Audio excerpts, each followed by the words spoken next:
சாலமோனுக்கு ஞானத்தை கொடுத்தாரு. அதுவே மணலை எண்ண முடியாததுக்கு மனவிருத்தியா கொடுத்ததுக்கு.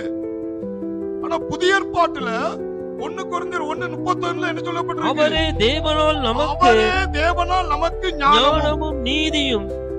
இயேசுவையே தெய்வத்தையே நமக்கு ஞானமா தந்திருக்கிறார்னா உனக்குள்ள எவ்வளவு ஞானம் இருக்கு? நீங்க நிறைய பேர் படிக்கிற பிள்ளைகள் தேர்வுல என்னால ஸ்கோர் பண்ண முடியுமா, என்னால இன்றுல ஜெயிக்க முடியுமா, என்னால ஒரு பெரிய வேலைக்கு போக முடியுமா, எனக்கு அந்த அளவுக்கு திறமை இருக்கா?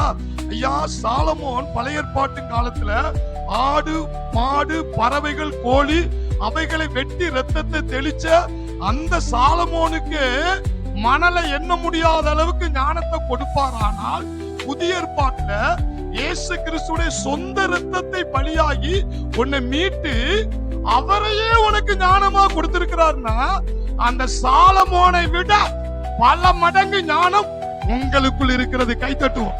உங்களுக்குள் இருக்கிறது.